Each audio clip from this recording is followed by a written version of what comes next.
Taiwan चर्चा में है।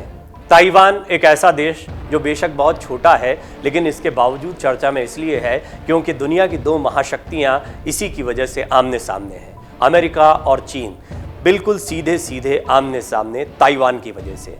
ताइवान के साथ कुछ इतिहास भी जुड़ा हुआ है और इस रिपोर्ट में हम आपको 28 फरवरी का वही इतिहास बताने वाले हैं जो ताइवान के इतिहास में बहुत अहम तारीख मानी जाती है। मौजूदा दौर में इस दिन ताइवान में राष्ट्रीय अवकाश होता है। इस दिन ताइवान में राष्ट्रीय शोक रहता है, दुख का दिन होता है। ये वही तारीख है जिसे 228 नरसंहार के रूप में जाना जाता है। वो घटना जिसके बाद ताइवान ने अपने सबसे बुरे दौर को देखा, जिसे व्हाइट टेरर के नाम से जाना जाता है। आखिर क्यों हुआ था 228 नरसंहार? व्हाइट टेरर क्या है? मौजूदा दौर में ताइवान में क्या हालात हैं? चीन के साथ टकराव की क्या कहानी है? ये सारी चीजें आपको इस रिपोर्ट में जानने को मिलेगी। सबसे पहले आखिर क्यों हुआ था 228 नरसंहार? ये कहानी बहुत पुरानी है, 1895 से शुरू होती है। ये वो दौर था जब ताइवान जापान का उपनिवेश हुआ करता था। 1945 तक इस पर जापान का कब्जा बना रहा, लेकिन दूसरे विश्व युद्ध में जापान को मिली हार के बाद जापान ने इस उपनिवेश को छोड़ दिया और चीन की कुओमिंतांग सरकार का ताइवान पर शासन हो गया। नई सरकार के अधिकारी भी आम लोगों की निजी संपत्तियों को जब्त कर रहे थे। सत्ता का दुरुपयोग शुरू हो गया था। ताइवान के लिए कोई व्यवस्थित आर्थिक नीति नहीं थी। यहां तक कि ताइवान के स्थानीय लोगों को नए शासन में भी राजनीतिक भागीदारी से बाहर रखा जा रहा था। कई तरह के प्रतिबंध उन पर लगा दिए गए थे। इन प्रतिबंधों में से एक सिगरेट के व्यापार पर लगा प्रतिबंध भी था। 228 नरसंहार के पीछे ये प्रतिबंध ही था। कहानी ताइपे की एक छोटी सी दुकान से शुरू हुई, जहां अधिकारियों ने एक महिला को बिना अनुमति के सिगरेट बेचने के आरोप लगाकर पकड़ लिया था। अधिकारियों ने महिला की पिटाई कर दी। दुकान पर शुरू हुई लड़ाई से लगी चिंगारी एक भीषण आग में बदल गई। दुकान में शुरू हुई बहस और महिला की पिटाई से तनाव इतना बढ़ा कि एक अधिकारी ने अपनी बंदूक निकालकर भीड़ पर गोली चला दी। इससे एक शख्स घायल हो गया, जिसकी अगले दिन मौत हो गई। उस दिन 28 फरवरी 1947 की तारीख थी। इस घटना के बाद ही ताइवान में व्हाइट टेरर का दौर शुरू हो गया। हत्या के विरोध में प्रदर्शनकारियों ने टोबैको मोनोपोली ब्यूरो के मुख्यालय तक मार्च किया। प्रदर्शनकारियों की मांग थी कि हत्या करने वाले एजेंट्स को सजा दी जाए, लेकिन जैसे ही प्रदर्शनकारियों की भीड़ गवर्नर जनरल चेन यी के कार्यालय की तरफ बढ़ी तो गार्ड्स ने इन पर गोलियां बरसाना शुरू कर दी। इसके बाद हिंसा का ऐसा चक्र शुरू हुआ कि हजारों ताइवान के लोगों को मौत के घाट उतार दिया गया। ये व्हाइट टेरर क्या है? आपने सुना होगा। 28 फरवरी 1947 को हुई मौत ने लोगों के विद्रोह की आग को चिंगारी दी। घटना के विरोध में पूरे देश में प्रदर्शन और हड़ताल होने लगी। लोग ताइपे के जोंगशान पार्क में जमा हुए।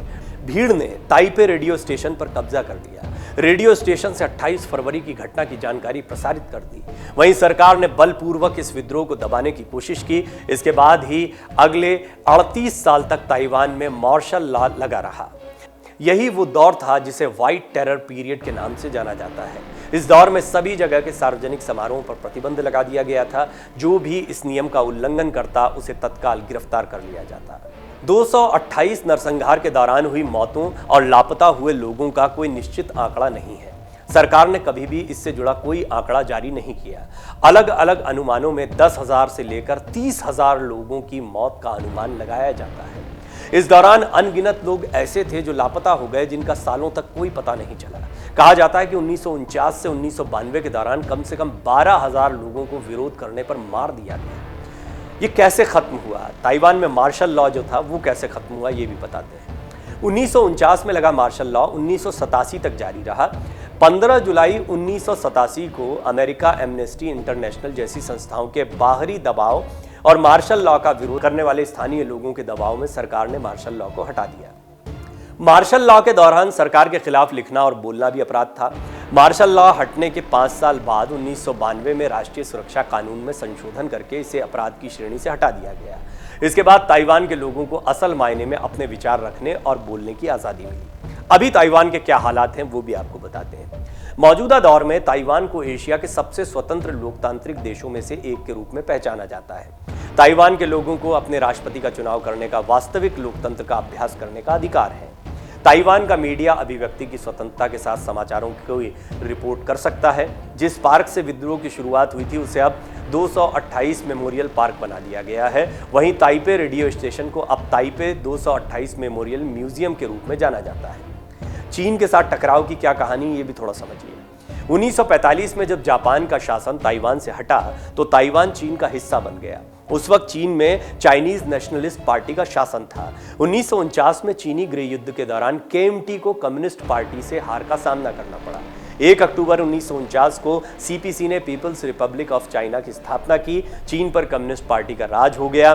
केएमटी के नेता ताइवान आ गए, यहीं से सरकार चलाने लगे। 1949 से 1987 तक केएमटी ने मार्शल लॉ के तहत ही ताइवान पर शासन किया।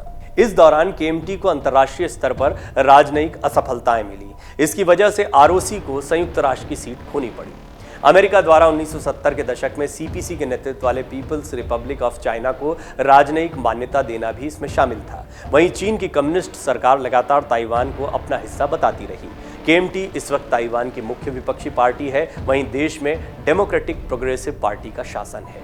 इसी ताइवान को लेकर अमेरिका और चीन आमने सामने हैं। चीन आज भी अपनी दावेदारी ठोकता है और अमेरिका ताइवान को ताकत देता है। डाउनलोड करें अमर उजाला ऐप और पाएं खबरें लगातार। अगर आप ये वीडियो YouTube पर देख रहे हैं तो हमारे चैनल को सब्सक्राइब करें और बेल आइकन को दबाना ना भूलें। अगर आप Facebook पर यह वीडियो देख रहे हैं तो हमारे पेज को लाइक करें।